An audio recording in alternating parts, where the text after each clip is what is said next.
सीधा रुख करेंगे राजधानी भोपाल का, जहां सप्रे संग्रहालय में भारतीय भाषा महोत्सव का शुभारंभ हुआ है। सीएम डॉक्टर मोहन यादव भी शामिल हुए हैं। संचालित होता है और आज इतनी बड़ी संस्था राष्ट्रीय धरोहर के रूप में परिवर्तित हो चुका है।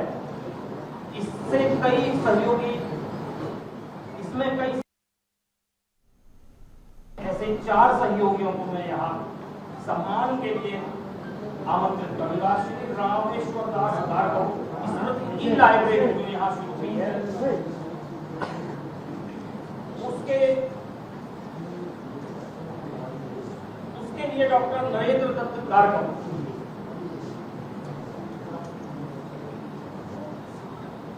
इनके पहले हमारे विशेष सहयोगी, संग्रहालय को जिनका हमेशा सहयोग और मार्गदर्शन मिलता है, श्री आशीष अग्रवाल जी, आप पधारें। आपका हम सम्मान करना चाहते हैं।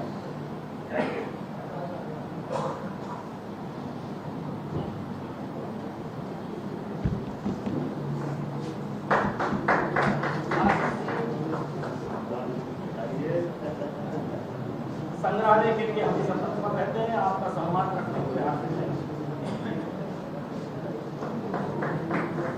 इसके बाद डॉक्टर नरेंद्र दत्त भार्गव जी को आमंत्रित करूंगा, जिन्होंने पंडित रामेश्वर दास भार्गव की स्मृति की लाइब्रेरी की स्थापना में सहयोग किया है।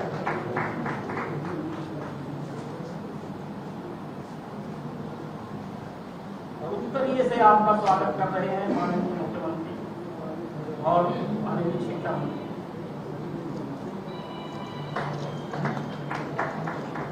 धन्यवाद आशीष जी, आप ऐसा ही सहयोग बनाए रखिए। भार्गव साहब पधारें। आपने ई लाइब्रेरी स्थापित करने में बड़ा सहयोग किया है, आपका स्वागत है, सम्मान है।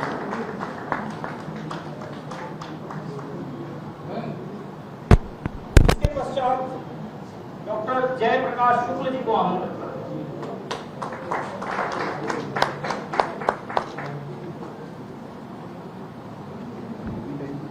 डॉक्टर जयप्रकाश शुक्ल जी कृष्ण गोपाल व्यास विज्ञान संचार प्रभाग की स्थापना में बहुत सहायक सहयोगी रहे हैं, आपका अभिनंदन है, स्वागत है। तत्पश्चात डॉक्टर वीणा सिन्हा और डॉक्टर हेमंत सिन्हा, आपका संग्रहालय को बहुत सहयोग मिलता है, आपके आभारी हैं।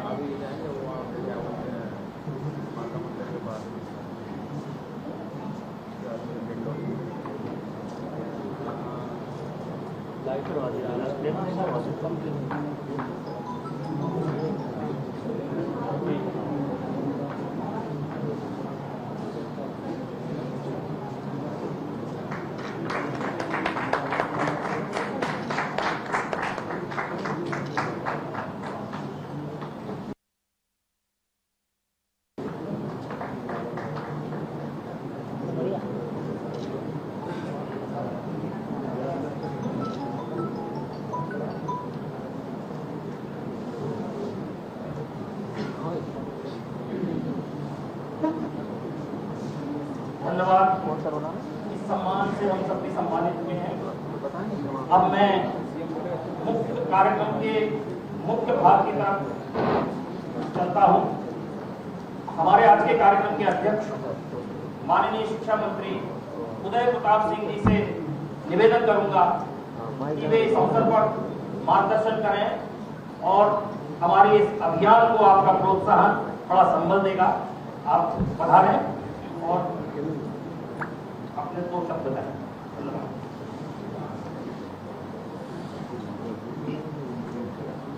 आज मध्य प्रदेश के ही नहीं, मुझे लगता है देश के भाषा के क्षेत्र में काम करने वाला सबसे बड़ा संग्रहालय भोपाल में सदैव सप्रे जी की स्मृतियों को ताजा रखता है। सप्रे संग्रहालय में हमारे बीच कृपापूर्वक पधारे मध्य प्रदेश शासन के यशस्वी मुख्यमंत्री और सही मानों में शिक्षा में सदैव मोहन यादव जी का हम स्वागत करते हैं, अभिनंदन करते हैं। मंच पर विराजमान पद्मश्री से सम्मानित और मेरे स्वयं के व्यक्तिगत जीवन में जिनका बड़ा प्रभाव रहा है, ऐसे श्रद्धेय विजयदर्शी जी, उपस्थित सभी वरिष्ठ, सामने विराजमान राज्यसभा के पूर्व सांसद वरिष्ठ समाज के पूर्व श्रद्धेय सम्मान को प्रणाम करता हूँ। आदरणीय आशीष जी, उपस्थित सभी साहित्य जगत से जुड़े हुए प्रबुद्धजन, साथियों, पत्रकार मित्रों, माननीय मुख्यमंत्री जी के व्यस्त कार्यक्रम से आज यहाँ सप्रे संग्रहालय में उनका आना मुझे लगता है कि उनकी स्मृतियों के लिए भी और आगे आने वाले समय में सप्रे संग्रहालय के लिए भी आज का दिन एक मील का पत्थर साबित होगा। मैं अनेक वर्षों से आदरणीय शेखर जी के कारण यहाँ से जुड़ा हूँ, तो मुझे लगता है कि 94 में जब पहला चुनाव में लड़ा था, तब से आज तक की 30 सालों की स्मृतियां अगर पीछे हम जाते हैं तो एक एक चीज बनने की तरफ पलटती हुई दिखती है। 30-32 साल पहले का ये स्थान और आज का स्थान, मुझे लगता है दुनिया की ऐसी कोई चीज नहीं है जो यहाँ पर नहीं हो। और हिंदी को तो विशेष रूप से जो मान्यता इस संग्रहालय ने दी है, जो स्थापना यहाँ पर हुई है, वो बहुत अनुकरणीय है, प्रशंसनीय भी है। आज चूंकि माननीय मुख्यमंत्री जी यहाँ पर है, वो विस्तार से आपसे चर्चा करेंगे। मुझे एक बात तो कहते हुए बिल्कुल संकोच नहीं, मुझे कहते हुए गर्व की अनुभूति है कि जैसा अभी आदरणीय शेखर जी कह रहे थे कि हिंदी के प्रति हमारे मन में आदर और हिंदी को प्रोत्साहन देने के हमारे अंदर एक इच्छा शक्ति होना चाहिए।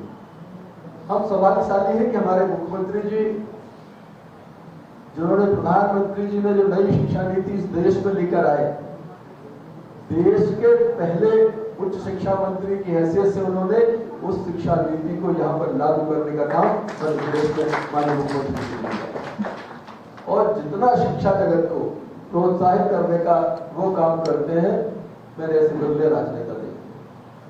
मुझे इस बात को कहते हुए संकोच नहीं है कि मैं भले ही 6-7 महीने 8 महीने से शिक्षा मंत्री हूँ, स्कूल शिक्षा देख रहा हूँ, लेकिन जितना ज्ञान, जितना गहराई से चिंतन शिक्षा को लेकर और मध्य प्रदेश के शिक्षण व्यवस्था को लेकर माननीय मुख्यमंत्री जी का है, शायद बहुत कम राजनेता होंगे जिनको इतनी गहराई से यहाँ की व्यवस्थाओं का ज्ञान और उनके अनुभव का लाभ हम लोग लेते हैं। और नई शिक्षा नीति स्वाभाविक रूप से इस देश में एक बड़ा परिवर्तन करने वाली नीति होगी। लगातार माननीय मुख्यमंत्री जी के मार्गदर्शन में हम लोग उस पर काम कर रहे हैं। क्षेत्रीय भाषाएं कैसे उसमें जुड़ेंगी, प्रदेश के अंदर भी हमारी जो स्थानीय भाषाएं हैं उनको कैसे उसमें जोड़ा जाएगा। संस्कृत भाषा जो आज के बच्चे, अगर उनको विकल्प दिया जाता है तो सबसे पहले वो संस्कृत को छोड़ने का काम करते हैं। संस्कृत भाषा विकल्प के तौर पर उपलब्ध न हो, संस्कृत भाषा एक आवश्यक विषय हो, इस पर भी माननीय मुख्यमंत्री जी के मार्गदर्शन में स्कूली शिक्षा विभाग काम कर रहा है। क्योंकि संस्कृत ही एक ऐसी भाषा है जो पूरे देश को हिंदी के साथ साथ जोड़ने का काम करती है। क्योंकि हमारी सनातन संस्कृति के जितने भी ग्रंथ हैं वो मूल रूप से संस्कृत में रचित है, लिखे गए हैं। स्वाभाविक रूप से उस भाषा का मान, उस भाषा की पुनर्स्थापना तो नहीं कहूंगा, लेकिन उसको दोबारा से उसको ताकत देने की आवश्यकता है। आज के अवसर पर मैं आदरणीय शेखर जी को विशेष रूप से धन्यवाद ज्ञापित करता हूँ। एक महत्वपूर्ण अवसर पर जब माननीय मुख्यमंत्री जी इस कार्यक्रम में यहाँ आने वाले थे, उन्होंने अपनी स्मृतियों में हमें रखा। उनका हृदय से आभार व्यक्त करता हूँ, अभिनंदन करता हूँ। और सभी प्रबुद्धजन यहाँ बैठे हैं, आप सबको भी आगे आने वाले समय की बहुत शुभकामनाएं, मंगल कामनाएं देते हुए अपनी वाणी को विराम देता हूँ। बहुत बहुत धन्यवाद। जय हिंद।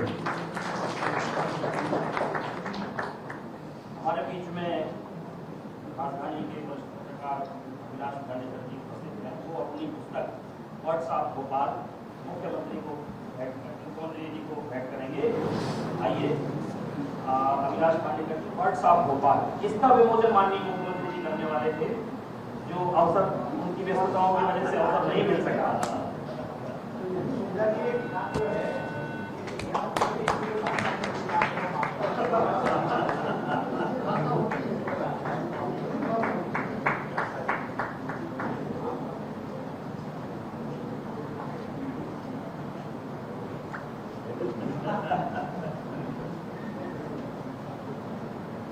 धन्यवाद विलास जी। अब मैं सीधे मुख्य अतिथि के उद्बोधन के लिए चलता हूँ। माननीय मुख्यमंत्री जी से निवेदन है कि वे आए और आप की उच्च शिक्षा और हिंदी और इसके क्षेत्र में आपने बहुत रुचि से काम किया है, अध्ययन किया है।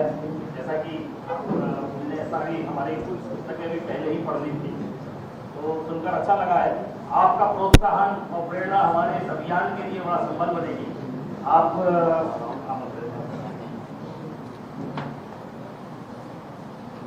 स्वर्गीय माधव सप्रे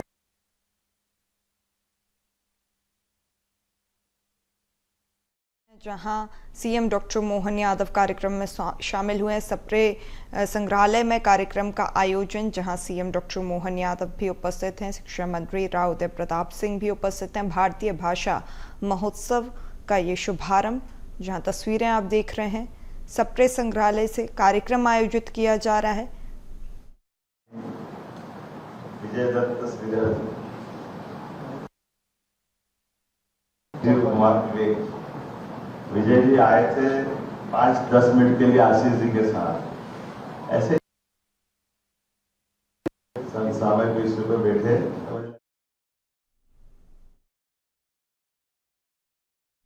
तस्वीरें राजधानी भोपाल से, जहां सप्रे संग्रहालय में कार्यक्रम का आयोजन किया जा रहा है। भारतीय भाषा महोत्सव का यहां पर शुभारंभ हुआ है। शिक्षा मंत्री राव उदय प्रताप सिंह भी मौजूद हैं। मुख्यमंत्री डॉक्टर मोहन यादव भी उपस्थित हैं।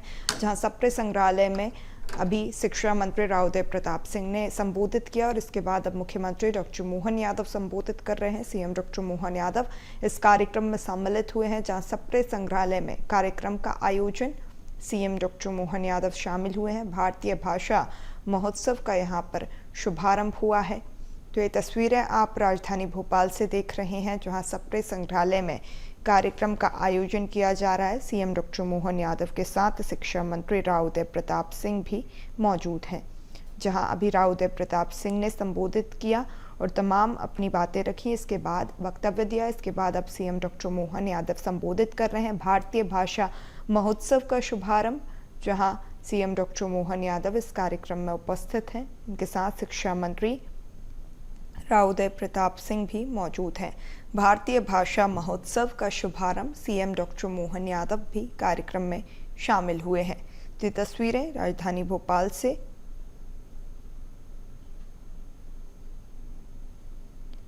जहां सीएम डॉक्टर मोहन यादव भी कार्यक्रम में शामिल हुए हैं। अभी स्कूल शिक्षा मंत्री राव उदय प्रताप सिंह ने संबोधित किया। सप्रे संग्रहालय में कार्यक्रम का आयोजन जी के नाम पर स्थापित इस संग्रहालय में मंच पर विराजमान माननीय मंत्री श्रीमान उदय प्रताप सिंह जी, स्कूल शिक्षा एवं परिवहन मंत्री माननीय डॉक्टर दयाल मिश्रा साहब, आपकी विद्वत्ता, आपकी साधना, ये अपने आप में एक अलग स्थान रखती है। मैं आपको भी प्रणाम करता हूँ। माननीय विजय दत्त श्रीधर और माननीय शिव कुमार विवेक विजय जी आए थे 5-10 मिनट के लिए आशीष जी के साथ। ऐसे ही कोई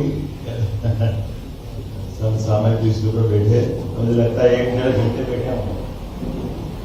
बड़ा अच्छा लगा, आनंद भी आया। पद्मश्री श्रीमान विजय दत्त जी, कुछ लोग ऐसे होते हैं जो इनका जीवन ही अपने आप में अलग ही लाइन की धारा पकड़ता है। कभी कभी जिस बात को लेकर हम यहाँ इकट्ठा हुए हैं, भारतीय भाषा महोत्सव का शुभारंभ और भारतीय भाषा में हिंदी भाषा से संबंध जोड़ने की बात आई, तो ऐसा कहते हैं जिसका कुल अच्छा उसका पुत्र अच्छा।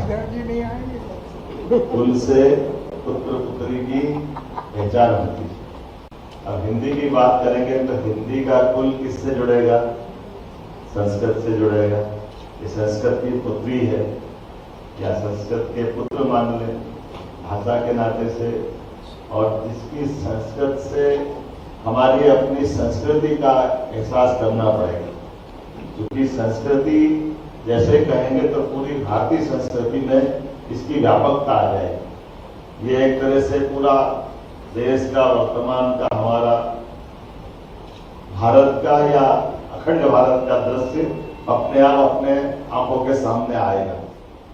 और आज नहीं तो कल ये बात मान के चली, काल के प्रवाह में मुझे थोड़ा सा डाइट तो ऐसा है कि मेरे को बोलने में कठिनाई है, अदरवाइज ये ज्यादा दिन तक अलग अलग दिखेंगे नहीं, ये भारत एक ही दिखेगा, कोई इससे अलग नहीं होगा। क्योंकि इसकी संस्कृति है और मूल में सबके संस्कृत से संस्कृति बनी, और संस्कृति का अर्थ ही है कि हमारी भाषा, हमारा आचार विचार, हमारा व्यवहार, हमारे संस्कार, ये जो धाराएं निकली है सब अलग अलग। जैसे हिमालय तो एक, लेकिन गंगोत्री भी निकल रही है, यमुनोत्री भी निकल रही है, अलकनंदा निकल रही है, भागीरथी निकल रही है।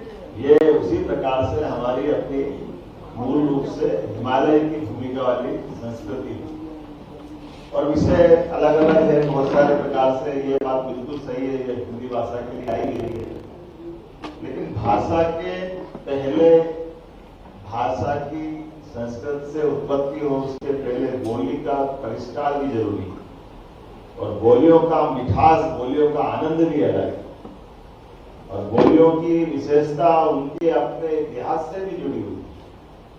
जब हम बोली की बात पे जाएंगे तो बुंदेलों में शौर्य पराक्रम पुरुषार्थ से भर जाएंगे, बात करेंगे तो, और मालवा में जाएंगे तो डिप्लोमेटिक आ जाएंगे।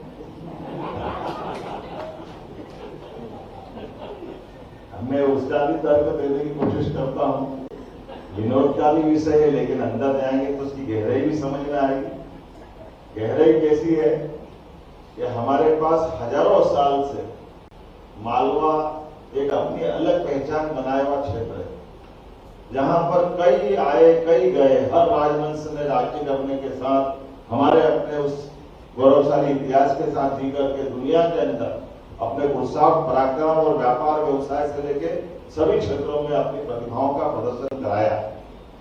तो भाषा में पकड़ में भी नहीं आना चाहिए, बोले भी सही और क्या बोले ये तो वही जाने, और कूटनीतिक भाषा जैसे होती है।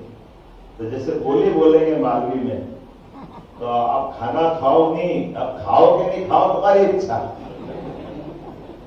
नहीं बोला, आपको कहा खाना खाना है, अब खाना अगर हिंदी में बोल दो तो खाना ही है, आदो पक्का हो गया। लेकिन मालवी लोग बहुत कुशलता से बोले, आओ नहीं जाओ नहीं, बुलाना दिए तो आओगे कि नहीं आओगे, अब उसमें न देने लोग जोड़ रहे हैं। आपके उस भावार्थ को, शब्दार्थ को, दोनों को अलग अलग करके देखना पड़े, बहुत सावधानी के साथ। तो जिसको जिधर शब्द पकड़ना न सब चीज में है, लेकिन न का महत्व कहाँ है और कहाँ नहीं है, ये बोली की खूबसूरती से हमको एहसास करा। और मुझे इस बात की प्रसन्नता है, ये एक नहीं, ब्रज की तमाम प्रकार की, जैसे हिंदी का इतिहास अगर देखें तो ये हमारी अपनी 1000 साल की यात्रा में हमारी हिंदी का वर्तमान का स्वरूप आ गया सामने। लेकिन जब अच्छा होना होता है तो चारों तरफ से, जैसे बारिश होने वाली है तो उमड़ती घुमड़ती घटाएं आती है, आंधी आता है, बिजली कड़कती है, थोड़ा अपना सब प्रकार का वातावरण बना देती है। और हिंदी की राष्ट्रभाषा के रूप में मान्यता दिलाने के लिए 19 शताब्दी से जो एक संचलन धारा बहने लगी अलग अलग प्रकार से, और 20वीं शताब्दी में तो चारों तरफ से, कहां से आपने बाल गंगाधर तिलक की बात कही है, इधर रविन्द्रनाथ टैगोर की भाषा का अनुवाद नहीं होता तो हम वर्तमान में रविन्द्रनाथ टैगोर की रचनाओं से कैसे बाकी को परिचित कराते। महात्मा गांधी जी की बात आई गई, जिनने सबसे पहले सारे गैर हिंदी भाषी लोगों ने हिंदी का इस प्रकार से समर्थन किया, और माधव सप्रे जी तो उसके अंदर उनकी भूमिका तो भागीरथ की, वंश परंपरा में भागीरथ सबसे अंत है, लेकिन गंगा को प्रकट करने का श्रेय उनके ही हाथ खाते में। उनने अपने जीवन काल में जिस प्रकार से जीवन दिया, और खासकर एक लंबी परंपरा, माखनलाल चतुर्वेदी आपने नाम बताए थे, पंडित द्वारका प्रसाद मिश्र, और इतने प्रकार सेठ गोविंद दास जी, मौली प्रसाद जी, लक्ष्मीधर वाजपेयी जी, ऐसे सारे लोगों को जिस रूप में उन्होंने हमारे सबके सामने उनको खड़ा किया। और ये एक नहीं, इनसे पहले अगर जाए तो तुलसी बाबा को कैसे भूल सकते? हम उनको ज्यादा स्मरण करें। और हमारे देश में ये संघर्ष आज ही नहीं है हिंदी अंग्रेजी या दूसरी भाषा, ये चलता है। जब शुरू होती है शुरुआत में तो ये धाराओं को रोकने के क्रम भी होते हैं। तुलसीदास जी ने गजब किया। तुलसीदास जी यद्यपि संस्कृत के बहुत बड़े विद्वान, लेकिन उस विद्वान और विद्वत्ता होने के बावजूद भी जो उनके अंतर्मन में भगवान श्री राम ने संकेत दिया, या मान के चले कि हिंदी में अपनी पुकार लगाई, तो उनने अपनी भाषा में जो रामायण की रचना की, तुलसीकृत रामायण 17,000 शब्दों की रचना उसके माध्यम से वर्तमान में हिंदी में लिखी। अब ये मामूली बात नहीं, और उसके लिए भी उनके की कीमत चुकाना पड़े। तुलसीदास जी ने जब रामायण बनाई तो उनका घर जला दिया, उनको तमाम विद्वानों के सामने कितना कितना अपमानित होना पड़ा। लेकिन ये होता भी है। शुरू में हम सब जानते हैं कि महात्मा गांधी जी जेल गए, लेकिन आप हर न्यायालय में महात्मा गांधी के फोटो लगते हैं। ये अपना इतिहास है। काल के प्रवाह में बाद में समझ में आती है कि उनका योगदान क्या था, तात्कालिक दृष्टि से समझ में नहीं आता। मैं कई सारी बातें कह सकता था, लेकिन समय की कमी है। मुझे आज ही रानी अवंतीबाई लोधी हमारी ऐसी साम्राज्य जिसका अपना एक अलग मुकाम रहा, अंग्रेजों के खिलाफ समर्थशाली होकर के अंग्रेजों ने जिस ढंग से अपने नाटक चालू किए थे उनके खिलाफ लड़ करके हमारी रानी दुर्गावती हो, अवंतीबाई हो, झांसी की रानी हो, ये संस्कृति की बात उसी में आती जो हमसे कहते हैं कि लोग हम माता बहनों की इज्जत नहीं करते। हमारे माता बहनों का महत्व क्या है? हमारा इतिहास होता था 300 साल पहले अहिल्याबाई ने मुगलों के सामने मुगलों की सत्ता में रहते रहते उनका बस चला था। मुगलों के पूर्वजों ने हमारे देवालय तोड़े और अहिल्याबाई ने पुनर्स्थापित करके हमारा बनारस का बाबा विश्वनाथ धाम का मंदिर हमको आज उनकी मंदिर में पूजा करते हैं। सोमनाथ का मंदिर, तमाम प्रकार के देवस्थान, छोटे से राज्य से रानी अवंतीबाई अपना बलिदान करके आगे बढ़ती है। अकबर जैसी सत्ता के खिलाफ कितनी डबल 3 बार तो विजय भी प्राप्त करती, 50 युद्ध जीतती रानी दुर्गावती। ये हमारी संस्कृति माता बहनों की जो केवल कहते नहीं सीताराम, ये सीता माताओं ने अपना अपना योगदान हमेशा दिखाया। ये गौरवशाली पक्ष भी हमको भूलना नहीं चाहिए। और ऐसे में आप बहुत अच्छा काम करो। जैसे कोई व्यक्ति तैयार होकर निकले और हमारी संस्कृति ये आज्ञा चक्र में तिलक धारण कर दे, ऐसे हिंदी हमारी हिंदी का रूप लेकर के भाषाओं के अंदर को सौंदर्य देती है, तो आनंद देती है। इसका कोई किसी से होड़ नहीं हो सकती है, किसी से तुलना नहीं हो सकती। और इतनी भली भी है, इतनी भोली भी है, बहुत सारे अंग्रेजी के शब्दों को पचा रही। कोई बात नहीं, तुम भी बोलो बेटा आ जाओ। तो काल के प्रभाव में अपना एक अलग रूप लेगी। मैं उम्मीद करता हूँ यशस्वी प्रधानमंत्री के लिए धन्यवाद देता हूँ। जोरदार अभिनंदन करो माननीय प्रधानमंत्री। आजादी के बाद बोला तो बहुत गया कि सभी भाषाओं का ध्यान रखना चाहिए, सबको प्रोत्साहन देना चाहिए, सभी बोलियों का ध्यान रखना चाहिए। लेकिन भाषाओं का ध्यान रखने के लिए शिक्षा नीति 2020 जो लागू की, मैं उसका धन्यवाद देना चाहूंगा। जिसके बलबूते पर हर भाषा में हमें इस बात की प्रसन्नता है। मैं हिंदी ग्रंथ अकादमी की बैठक ले रहा, ये हिंदी में मेडिकल की बात भी वहीं से, और हमने इंजीनियरिंग की, हमने हिंदी ग्रंथ अकादमी की बैठक ली, उसमें शिक्षा मंत्री अध्यक्ष होता। और हमने कहा कि ये क्यों नहीं होना चाहिए। अपनी पढ़ाई जब रशियन वाले और रशियन में डॉक्टर बनाते हैं, जापान जापानी में बनाते हैं, हर देश अपने अपने बनाते हैं। ये 20-25 ओपनिस्ट वाली मानसिकता के देश छोड़ दो, बाकी तो सब अपनी भाषा में सब करते हैं। मुझे इस बात की प्रसन्नता है कि भगवान की दया से अपने सामने, और अब इतना ही नहीं, अब तो तमिलनाडु, कन्नड़, कर्नाटक सारी भाषाओं में हमारे सारे पाठ्यक्रम का पढ़ाने का सिलेबस भी बन रहा और पढ़ाने के मौके भी मिल रहे हैं। क्योंकि ये लड़ाने का रास्ता है कि हम हिंदी लागू कर देंगे, हिंदी को प्राधान्यता दे देंगे। कहाँ प्राधान्यता देते? कोई प्राधान्यता नहीं देंगे। अरे हिंदी तो बेचारी अपने रास्ते निकालते कैसे भी, कोई अमिताभ बच्चन के डायलॉग से निकल के आ गए, हिंदी के पर्दे से आ गए। गाय के प्रयास हुए बहुत सारे, जिसपे हुए होंगे, लेकिन अच्छे लता मंगेशकर ने अपने से जो गीत दिए वो अमर हो गए। कोई भी भाषा वाला जब सुनता रह जाता है। तो ये जो अपना अंदर ही जो मैंने बताया कि सबकी नानी माँ बहुत अच्छी है, तो नानी माँ संस्कृत है, वो हमारे लिए आनंद देती है, वो हमको सबको जोड़ती है। मेरी अपनी ओर से आज एक विषय खड़ा हुआ, 2-3 दिन में चलो मीडिया के मित्र आपके सामने भी आपके लायक भी बोली देता हूँ। अभी 2-4-5 दिन से रोज नाटक चल रहा है कि हम अपने पाठ्यक्रम में ये ला रहे हैं, इन लेखकों को ला रहे हैं, उस लेखक को ला रहे हैं। अरे भैया, हमारे पाठ्यक्रम के अंदर हमने तो उदारता पूर्वक अभी पाठ्यक्रम का तो बनना ही नहीं कोर्स, अभी वो कोर्स तो बनना बाकी है, उसकी अपनी कमेटी है, उसका अध्ययन मंडल है, वो फाइनल करेगा। लेकिन ये जरूर कहा है कि हर एक पीएम एक्सीलेंस कॉलेज जो बनाया है 55 जिलों के अंदर, वहां हमने सबको लाइब्रेरी बनाई है। वो लाइब्रेरी में हमने कहा कोई भी विचारवान लेखक होगा उसकी सबकी पुस्तकें वहां रखी जाएगी। अब पुस्तकें नहीं रखेंगे तो क्या करें, पुस्तकें तो रखना पड़ेगी, और पुस्तकें रखने में वो राष्ट्रीय सेवा संघ के होंगे या कोई भी होंगे, हमको उनका अपनी पुस्तक, आपकी इच्छा हो तो पढ़ो, आपकी इच्छा हो तो मत पढ़ो। ज्ञान तो हमारे यहाँ ऐसा माना जाता है कि ये दसों दिशा से आना चाहिए, सदैव विचारों के प्रवाह कभी नहीं रुकना चाहिए।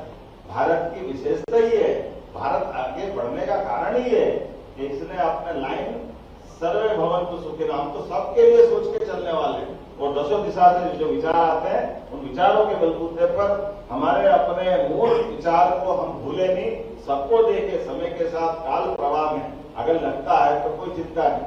मुझे इस बात की प्रसन्नता है कि वाचनालय, ग्रंथालय ये तो होते ही इसीलिए, इसमें सभी प्रकार की, और ये अभी परंपरा थोड़ी कम हो गई थी कि लाइब्रेरी अपने महाविद्यालय में कम हो गई थी, तो हमने कहा नहीं, हमारी लाइब्रेरी में, ग्रंथालय में सब प्रकार के कोर्स होना चाहिए। और मुझे इस बात की प्रसन्नता है, आज बदलते दौर में सप्रे लाइब्रेरी ग्रंथालय ने अपना अलग मुकाम हासिल किया है। अब मुझे नहीं मालूम कि यहाँ अभी ये फेलोशिप वगैरह देते कि नहीं देते, रिसर्च होता कि नहीं होता है, नहीं हमारे इस संस्थान के द्वारा होता कि नहीं मेरे को नहीं मालूम, लेकिन आगे चल करके ये खुद अपनी इन सभी भाषाओं के लिए रिसर्च का केंद्र बने, मैं शुभकामना देता हूँ। इतना अच्छा काम कर रहे हो तो फिर मेरे से भी लगता है कि थोड़ा आता, मैं विक्रमादित्य की धरती से आता हूँ, तो भगवान ने महाकाल की धरती से कुछ संदेश भी देते हैं कि अच्छा काम हो तो उसको बढ़ाते भी देना पड़ता है। तो एक पाँव जब आगे रखना होता है पीछे उठा के और आगे बढ़ने के लिए लंबा चलना पड़ता है। तो उम्मीद करता हूँ कि हमारा 10 लाख रुपए का अनुदान मिलता है, आपको 20 लाख करने की घोषणा करता हूँ। बहुत बहुत धन्यवाद।